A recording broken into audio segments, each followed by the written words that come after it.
నువ్వు చేస్తున్న భక్తి వ్యర్థమైన భక్తి కాదు.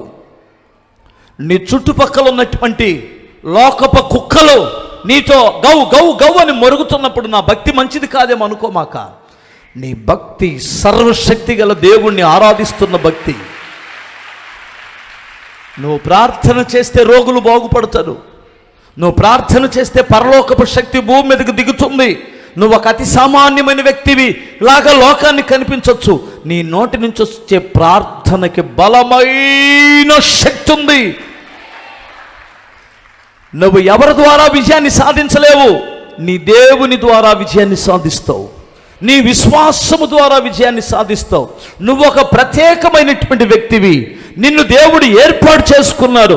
నిన్ను నీ జాతి నుండి, నీ మతము నుండి ప్రత్యేకపరుచుకున్నాడు. నీ పాపము నుండి దేవుడు నిన్ను ప్రత్యేకపరుచుకున్నాడు. దేవునికి నీ పట్ల ఒక ఉన్నతమైన ఉద్దేశం ఉంది గనుక దేవుడు నీతో మాట్లాడుతున్నాడు. ఏమనో తెలుసా? యోగ్యముగా నువ్వు నడుచుకోవాలి. ఎలా నడుచుకోవాలి? గట్టిగా చెప్పాలి అనుకున్నటువంటి వారు కూడా. యోగ్యముగా నడుచుకోవాలి. మీరు ఏ ఇంట్లోనికని వెళ్ళినప్పుడు ఆ ఇల్లు యోగ్యమైనదో కాదో విచారించి తెలుసుకోండి, అందులో ప్రవేశించండి. అది యోగ్యమైనదైతే మీ ఆశీర్వాదం అక్కడ నిలిచి ఉంటుందని దేవుని సేవకులతో ప్రభు మాట్లాడారు. ఇప్పుడు నీ కుటుంబాన్ని ఎలా ఉండాలని దేవుడు కోరుకుంటున్నాడు చెప్పండి. నోరు లేదా? మీకు మూగదయ్యం పట్టిందా? యోగ్యమైన కుటుంబంగా ఉండాలి. యోగ్యమైన కుటుంబం అంటే మీ గోడల యోగ్యంగా ఉండాలి. మీ గోడలు, మీ ఇంట్లో బీరువాన యోగ్యంగా ఉండాలి. మంచాల, ఫ్రిడ్జా ఎవరు యోగ్యం? ఇంటికి దీపం ఎవరు? ఇంటికి దీపం ఎవరు అన్నారు? నిజంగా మీరు దీపాలేనండి, నిజంగా మీరు దీపాలే. హల్లెలూయా. నేను మా ఇంట్లో జరుగుతున్న ఎక్స్పీరియన్స్ చిన్నది చెప్పనా? నేను రోజు ఊరు వెళ్తాను, ఎప్పుడో తెల్లారకట్లు వచ్చి పడుకుంటాను. అది ఈ మధ్యకాలంలో నా మనవడు మనవరాలు ఉండేసరికి ఒక అరగంట వాళ్ళ దగ్గర గడిపేసి, ఎంతమంది కింద ఉన్న ఆ పిల్లల దగ్గర ఒక అరగంట గడిపేసి వెళ్ళిపోతున్నాను. ఎందుకంటే నాకు ఎందుకు అలాంటి ఆలోచన వచ్చిందంటే, నా పిల్లలతో నేను గడిపే టైంలో గడపలా రియల్. ఎందుకంటే నేను సేవలోకి వచ్చేసాను. అప్పుడు నాకు పిచ్చి పట్టింది.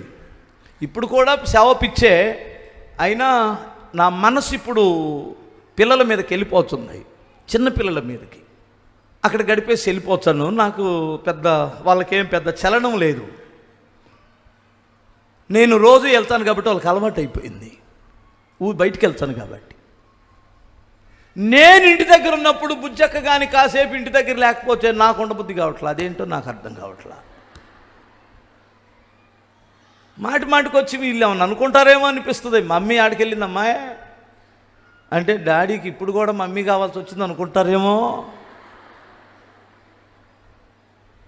హల్లెలూయా. ఎందుకు? ఆ మనిషి ఇంట్లో లేకపోతే ఆ భయంకరమైన వెలుతు కనపడుతూ ఉంటుంది. ఆ ఆడ మనిషి ఇంట్లో లేకపోతే ఆ వెలుతు కనిపిస్తూ ఉంటుంది. కరెంటు పోయిన ఇల్లు ఎలా ఉంటుందో ఆడ మనిషి లేని ఇల్లు అలా ఉంటుంది. ఏ వస్తువు ఎక్కడ ఉండదో తెలియదు కరెంటు పోతే. తవురులాడుకోవడమే. ఇప్పుడు బుజ్జెక్కలేదనుకో, బట్టలన్నీ తీసి పక్కన పెట్టేస్తాను నేను. బన్నీలు ఎక్కడ పెట్టావు? ఉంటే ఆమె తీసి ఇచ్చిద్ది.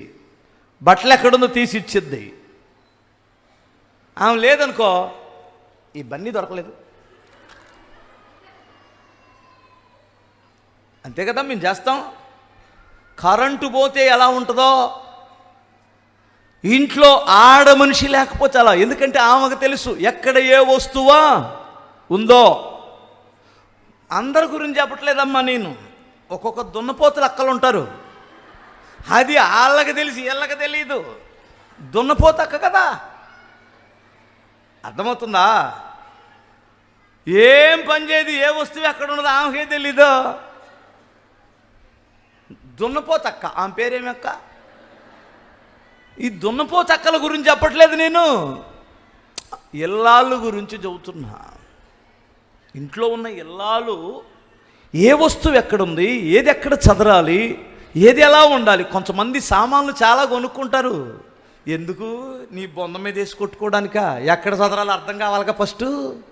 ఒక్కొక్కళ్ళు ఇంట్లోకి వెళ్తే చిన్నిళ్ళైనా ఎక్కడ బట్టలు పెట్టాలో, ఎక్కడ ఏం పెట్టాలో, ఎక్కడ ఏం చదరాలో చాలా జ్ఞానం కలిగి సర్దుకుంటుంది. ముద్దొస్తుందా ఇల్లు? యోగ్యమైన ప్రవర్తన. నువ్వు యోగ్యమైన బిడ్డగా ప్రవర్తించుకో. నిన్ను కుటుంబములో యోగ్యురాలు అనాలి, సంఘములో యోగ్యురాలు అనాలి, సమాజములో కూడా నిన్ను యోగ్యురాలని అనాలి. స్తోత్రం చెప్పాలి. ఎన్ని స్థలాల్లో అనాలి? ఫస్ట్ ఎక్కడ నీ యోగ్యత ఎక్కడ కనిపించాలి? కుటుంబములో. నెంబర్ 2, సంఘములో కూడా నువ్వు యోగ్యురాలుగా ఉండాలి. నెంబర్ 3, సమాజానికి కూడా నువ్వు యోగ్యురాలుగానే ఉండాలి. హల్లెలూయా. ఎంతమందికి అలా ఉండాలని ఉంది?